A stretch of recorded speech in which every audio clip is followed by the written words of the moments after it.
Fake HOA cop slammed my truck door, not knowing SWAT was in the back seat. It started with a clipboard and a sneer. I'd barely lived in Briar Glen for 72 hours when a woman in a peach pantsuit showed up on my front steps like she was delivering a summons from the Queen.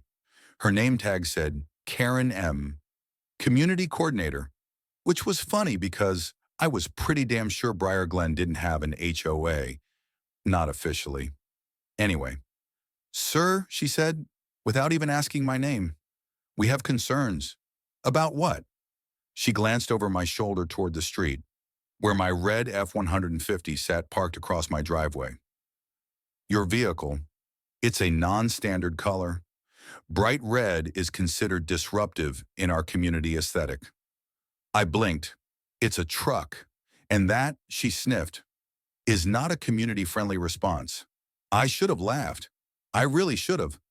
But the last time someone tried pulling authority on me without credentials, I was in Kandahar, and the outcome involved a helicopter and a lot of paperwork. Instead, I said, ma'am, I own this property. I've checked. There's no official HOA filed with the county and no covenants registered. You can't enforce anything. Her nostrils flared. We have a community agreement. Voluntary community compliance is not optional. And just like that, I knew what kind of hell I'd walked into. I moved to Briar Glen after 20 years in federal tactical operations, last 4 as logistics lead for a mobile SWAT unit assigned to high-value targets. After retiring, I wanted peace, a porch, a garden, some goddamn silence. I got Karen.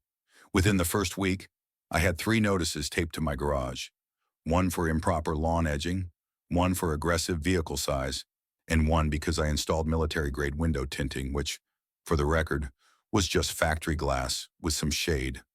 I ignored them. I shouldn't have. One morning, about 2 weeks in, I got a call from Marcus, my old SWAT commander, and one of maybe 5 people on earth I trust with my life. Big op on Wednesday. Need a staging site close to Springbrook. That's 20 minutes from me, I said. You still got that garage with the blackout rig? Yep. He paused. You sure this neighborhood won't raise hell? I chuckled. They're already halfway to dictatorship. A few tactical trucks will be the least of their problems.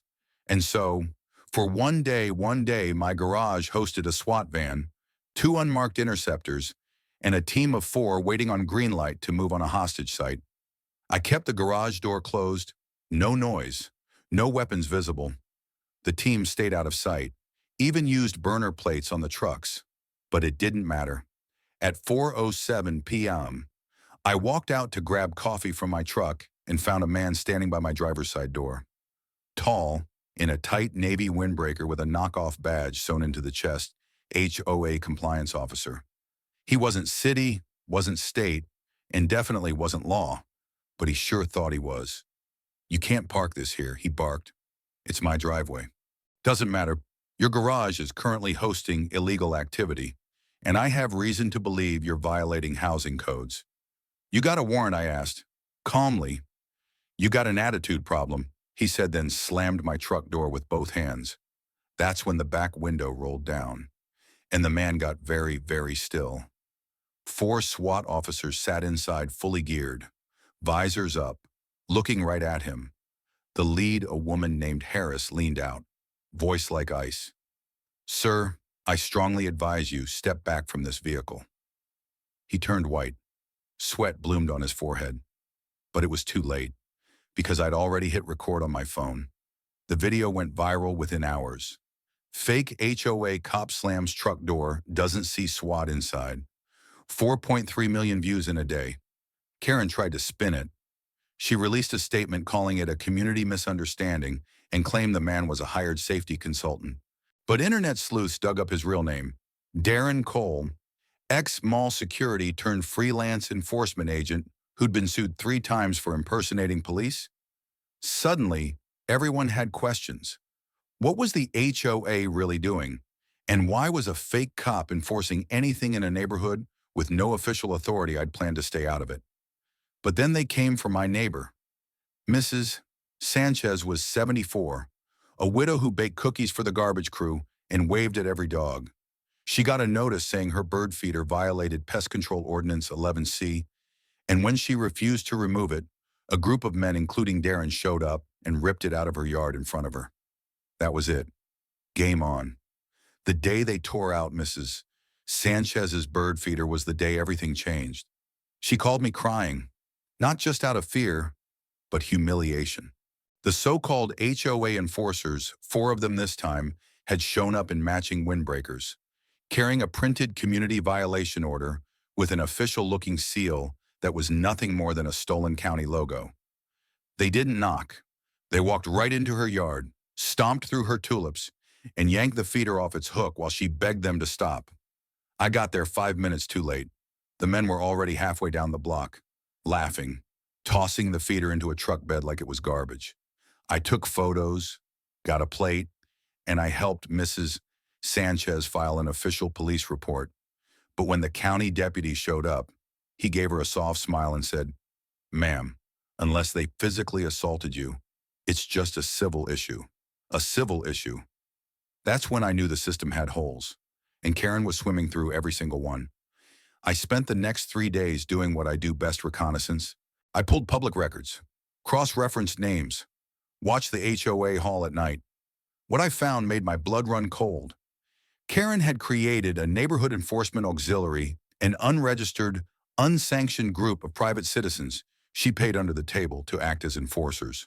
No training, no certification, just fake badges, corporate-style dress codes, and plenty of ego. And Darren, he wasn't just a rogue hire, he was her head of tactical community affairs. Whatever the hell that meant. The HOA had no real legal standing, no charter filed with the state, no county registration. But what they did have was fear. They issued fake citations, threatened liens, delivered forged eviction notices in envelopes that looked government-issued. I watched one of their meetings through a cracked window in the back of the HOA clubhouse. Karen stood at the front like a preacher in a power suit, preaching community values while a slideshow behind her displayed photos of people's cars, fences, even trash bins, all marked with red circles like they were criminal evidence. She wasn't leading a neighborhood, she was building a surveillance state. By the end of the week, I had a full file of evidence: photos, audio, a spreadsheet of 23 residents who had received fraudulent citations. 6 of them had paid fines to a Venmo account named ROV Community Council, which turned out to be linked to Karen's niece in Arizona. But before I could send it all to the state attorney, they struck again. This time they targeted my home. It happened just after midnight. I'd just gotten back from dropping off a flash drive to Deputy Lynn, one of the few real cops I trusted outside my old team. My house was dark, my motion sensor light was on, and my garage door was wide open. I stopped cold. One of the SWAT vans had been parked inside an old decoy rig with nothing active, but still valuable enough to warrant protection. The driver's side door was pried open, the glove box was ransacked, and spray painted across the floor in big dripping red letters was one word: traitor. I stepped back. "Phone already dialing?" "Marcus," I said, as he picked up groggy. "We've got a breach. Yours, mine." He didn't ask more, just said, "On my way." By sunrise, my house was surrounded not by fake HOA officers, but by trained veterans in tactical gear. This time, we weren't waiting to get hit again. I installed cameras, real ones, set up a neighborhood watch with former military and retired police, and I called in a favor from an old tech op who helped build a secure server to store and share every ounce of evidence we'd gathered. But the real turning point came that Sunday afternoon. Karen hosted what she called a community standards enforcement rally. She invited local news. She printed pamphlets. She even hired a mariachi band. And right there, in the middle of it, she handed Darren a plaque that read, "Defender of the Community, Outstanding Leadership in Civil Compliance." I stepped onto the stage. "Darren," I said, loud enough for every mic to pick up, "did you tell Karen that you committed a felony last month by impersonating a sworn officer?" The crowd gasped. Karen froze. Darren puffed out his chest. "That's slander. I never said I was police. I pulled out a copy of the viral video from my phone, the one where he slammed my truck door while shouting, "You're interfering with an active investigation." The reporter's eyes went wide. One cameraman turned his lens straight toward me. "And this," I said, holding up a copy of the fake citation he issued to Mrs. Sanchez, "was filed as evidence in a criminal report. You're going to jail. Both of you." Karen started to speak some PR rehearsed line, but I cut her off. "No one in this neighborhood elected you. You forged your power. You built an army of liars, and you're done." Then I turned to the crowd. "If you've been harassed, fined, stalked, or threatened, it's time to come forward." People started to nod. Then they started to speak. By sunset, over a dozen residents had joined me. Karen fled the scene. Darren was arrested by the actual sheriff's office the next morning with charges, including impersonation of an officer, trespassing, and intimidation. And still, it wasn't over. Because there was one thing we hadn't uncovered yet: where the hell all that money went. When they arrested Darren, he cracked like an old pipe under pressure. Not right away. He tried to play tough at first, sat in that interrogation room with his arms crossed like he still ran something. But after 2 hours of Deputy Lynn listing off potential charges and the word felony coming up a dozen times, his poker face caved. He confessed to everything. And I mean everything. The fake HOA Karen's idea. The badges bought in bulk from a vendor who thought they were Halloween props. The fines all funneled into a shell company called Community First Compliance Services, which, surprise, surprise, had Karen listed as the founder under her maiden name. Even worse, Darren admitted they'd been collecting back dues from new homeowners, threatening liens and pretending to be from a legal department tied to the county. Only they weren't. They were just a well-dressed extortion ring. Lynn called me at 6:13 the next day. "Get over here. You'll want to see this." I was at the sheriff's station in 10 minutes, coffee still sloshing in my thermos.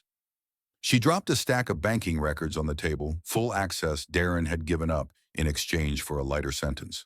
Karen's shell company had moved nearly $480,000 in fines and compliance fees over 2 years. That money didn't go into landscaping. It didn't fix sidewalks. Hell, it didn't even go toward real staff. It went into a condo in Sarasota, Florida. A luxury SUV titled under Volunteer Emergency Response Authority. Spa retreats, steak dinners, and a paid speaking tour about grassroots neighborhood leadership. She even filed for a tax exemption under a fake nonprofit called Citizens for Clean Suburbia. I leaned back in my chair and exhaled hard. "She built a scam empire," I muttered. Lynn nodded. "With HOA letterheads. We called an emergency town hall. No suits, no stage, just folding chairs in the community park, next to the baseball field where Karen once threatened to fine a kids' league for unsanctioned signage. We laid everything out: documents, photos, testimony, video clips, banking records. At first, folks just stared. Some looked ashamed. A few were angry at themselves for ever trusting her. But then the stories started flowing. One man admitted he'd paid over $1,200 in bogus noise violation penalties for his teenage son's basketball hoop. A single mom said she was told she'd be evicted for hanging laundry on her back deck.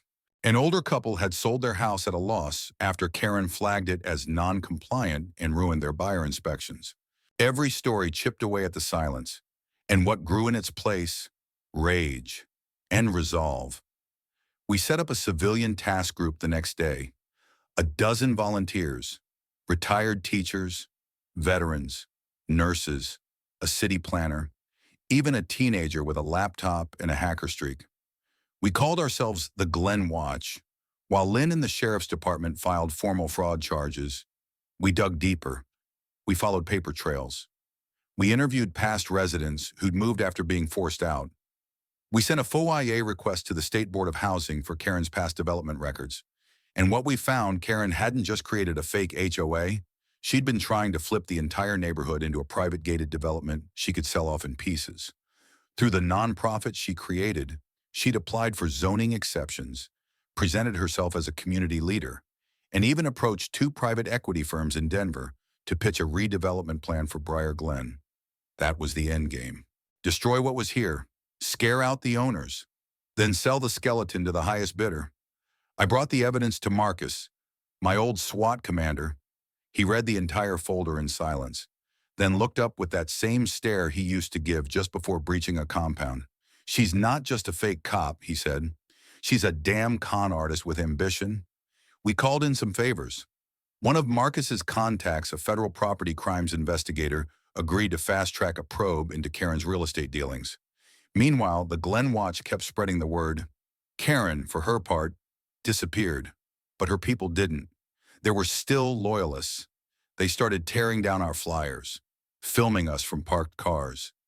And then one night, someone threw a brick through my window. I didn't flinch. I just picked up the brick, set it on my porch, and called every member of our task force to meet the next morning. We're not backing down, I told them. If they want to escalate, we show them we're stronger united than they ever were through fear. And they agreed. That weekend, we organized the largest neighborhood event Briar Glen had ever seen the truth walk. A peaceful march through the entire community, stopping at every home that had received a fake fine, an HOA threat, or a forced citation. Each stop, we placed a single white flag in the yard, the kind used to mark new beginnings. The news showed up. So did drones. So did every neighbor who once stayed quiet out of fear. Over 200 flags fluttered that morning. And Karen, wherever she was, she felt it, because that's when the warrant was issued. The warrant went federal by Tuesday. Interstate fraud, mail fraud, wire fraud, impersonation of law enforcement, and obstruction of justice. It hit all the headlines. Fake HOA queenpin on the run feds. Close in on Briar Glen scammer. Suburban tyrant accused of $480K HOA scheme. SWAT involved in HOA scam reveal. Viral video takedown sparks, federal case. Karen McAllister's face was everywhere, news stations, social media, even a satirical meme that labeled her the tyrant of tulips. But while the country laughed, our town didn't. We were cleaning up the mess. I spent my mornings helping Tom rebuild his fence, the one Darren's guys had cut down during a bogus compliance sweep. Afternoons, I sat with Mrs. Sanchez on her porch, helping her fill out the restitution paperwork the state had sent her. And nights, I barely slept, because deep down, I knew this wasn't over. We'd exposed Karen, shattered her illusion of authority, but we hadn't rebuilt trust. Not yet. Then the break came at 3:41 a.m. Lynn called. I knew from the tone in her voice this wasn't routine. She's in Tulsa, using a burner phone. Tried to wire money to an account flagged in the fraud investigation. Marshals are in pursuit. I didn't say anything. Just sat in my truck for a full minute after the call, staring out over the cul-de-sac, now quiet, peaceful, and still, wounded. 6 hours later, the news broke. Karen McAllister apprehended outside Tulsa. Found hiding in rented RV parked behind church, arrest made without incident. Suspect denied bail, pending federal trial. That was it. She was in cuffs, but the scars she left behind, those ran deep. The town held a vote that Saturday. With Karen's fake HOA dismantled, a proposal had been made to form a real neighborhood association, this time by the people. For the people. Transparent, optional, with no power to fine, only to serve. I watched from the back row, arms crossed, unsure how I felt about it. The word HOA still made my blood pressure spike. Then a young man, Caleb, barely out of college, stood and said, I used to believe neighborhoods were just rows of houses, but this year taught me that they're made of people, and people need each other, not to control, but to protect. That's when I realized this wasn't about fighting Karen anymore. It was about choosing what came next. Later that night, Lynn invited me to the sheriff's department BBQ. Marcus showed up too, fresh from a 3-day raid in Nebraska. He tossed me a cold beer and said, You always had a talent for finding trouble. Trouble found me, I replied. He grinned. Yeah, but you did something with it. Most folks wouldn't. He nodded toward the crowd, families laughing, kids playing cornhole, neighbors who hadn't spoken in years now clinking cups. You didn't just stop Karen, he said.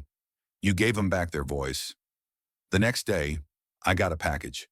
Inside was a plain manila envelope stamped Department of Justice.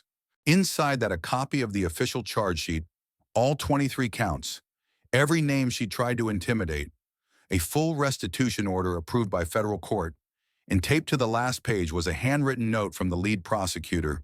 Thank you for your service again. Karen's trial began 2 months later. She pled not guilty, of course, claimed the charges were fabricated, that she was just trying to bring order to chaos, but the jury wasn't buying it, especially not after video testimony from Darren, Marcus, Lynn, and even Mrs. Sanchez played. It only took 4 hours to convict her. Sentenced 19 years federal prison, no early release, assets seized, public apology ordered, her final words before sentencing, I only wanted respect. She got silence in return. 2 days after Karen's sentencing, someone rang my doorbell. It was just after sunset, sky a burnt orange, dust dancing in the air. I opened the door, expecting a package or maybe Lynn dropping off some paperwork. Instead, it was Caleb, the young man who'd spoken so powerfully at the neighborhood vote. He held something in his hands, a frame. Thought you might want this, he said, smiling nervously. I took it. Inside was a photo, grainy, a still from the viral video. The moment Darren slammed my truck door, face full of righteous anger. Just behind the tinted rear glass, you could see the faint outline of 4 SWAT members staring him down. At the bottom, Caleb had added white block letters. This is what accountability looks like. I laughed so hard I had to sit down. The story had taken on a life of its own. What started as a viral moment became something more, a national conversation about fake authority, neighborhood power, and the blind trust we sometimes give to people who wear a lanyard and speak with confidence. Reporters reached out from as far as New York and Los Angeles. One local paper ran an op-ed titled, Karen's Fall is a Warning. It's time to rein in HOA tyranny. Another simply said, the badge in the back seat changed everything. But for me, it wasn't about headlines.